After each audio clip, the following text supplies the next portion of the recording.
Good afternoon. Welcome to the Neba Network. I'm Neba, and this is about the 800th time I have recorded this video.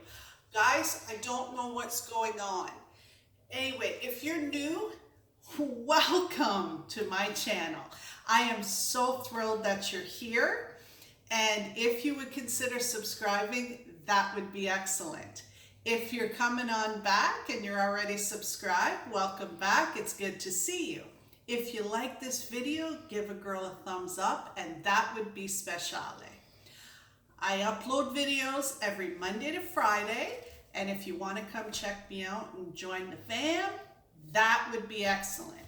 Now, 801, on with the video.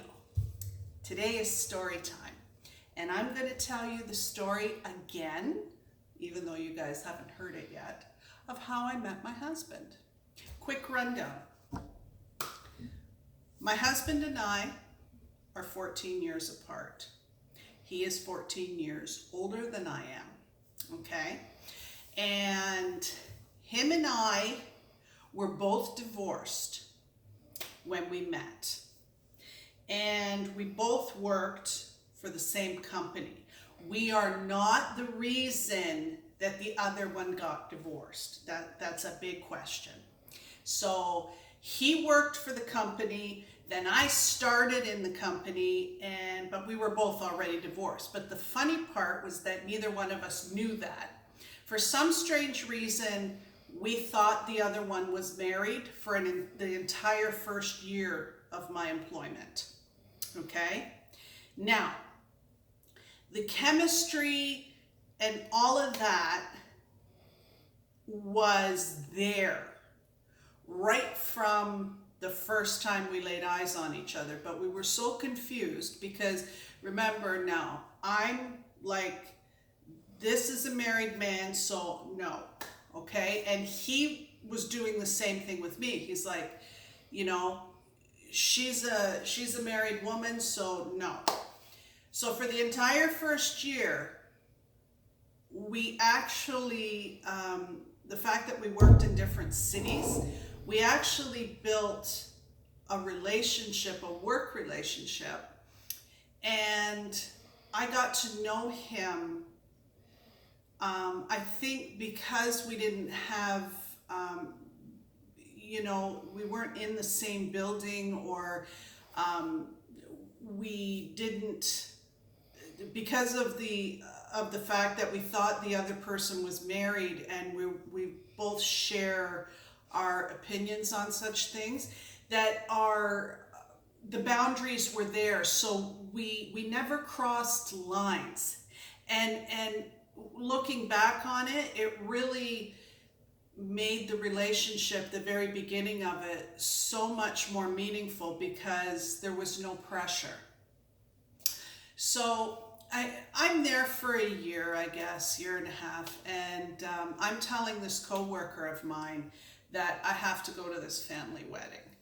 And my family was giving me heck because I had already been divorced for about, I don't know,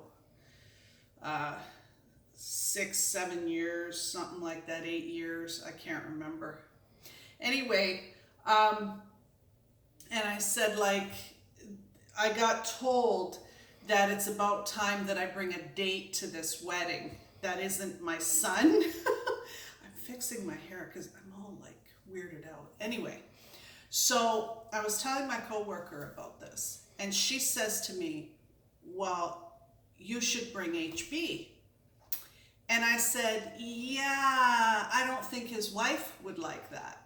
And she started laughing. She goes, Neba, he's divorced. And I went, what? And she said, yeah, he's divorced. So I was like, he's never going to go with me. Like, he's going to look at me and say, oh, little girl, that's so sweet and I'm so flattered. But no. Well, anyway, she talked me into it, and she said, you gotta at least ask, because he's such a nice gentleman. Fine. I already thought he was a nice gentleman. I also thought he was hot. Because not for nothing, my husband, oh, he's hot. Well, to me anyway. Actually, most people think he's hot, but anyway. So, remember, I told you my husband works in a different city, and he only comes to the head office. Like at that time, he would only come once a month. So I don't drive. I have to get him to the building. So at the time, I used to look after some of his sales stuff, okay? And what I did is I blatantly lied and I jigged all his numbers up, faxed him all the paperwork. Yes, faxing. It was a while ago.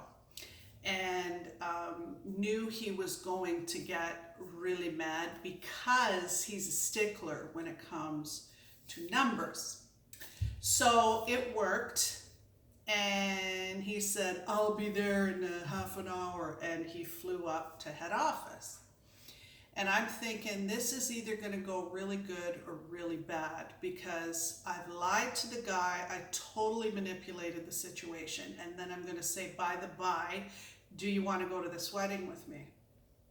Well, he gets to head office and he's looking at the paperwork and he's like, I don't understand. And I said, well, you see how it is HB, I kind of lied to you a little.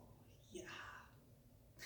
I have this family wedding to go to, and I was wondering if you would escort me there, if you want to be my date. And he looked at me without missing a beat and he said, yes, but I have to check my schedule. And I was like, well, all right then. And then he left. So I'm standing there in shock because he said yes. I didn't know what schedule he had to check, but hey, he's a busy man. And then I went home in shock and thought, well, I've got a date. The next day I go to work, I get a phone call. He says, yeah, about this wedding, can I take you to dinner first? And me? I says, well, you don't need to do that because there's going to be food there. And he said, okay, bye. And he hung up. So I'm confused.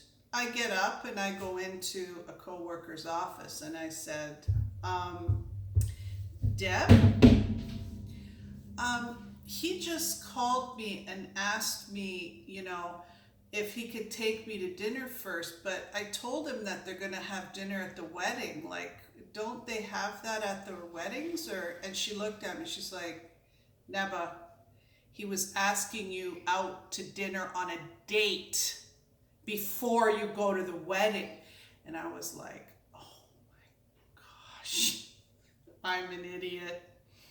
So I had to go and call him back. And the long and the short of it is that yes, he was asking me out on a dinner date, which we did go on and was fabulous.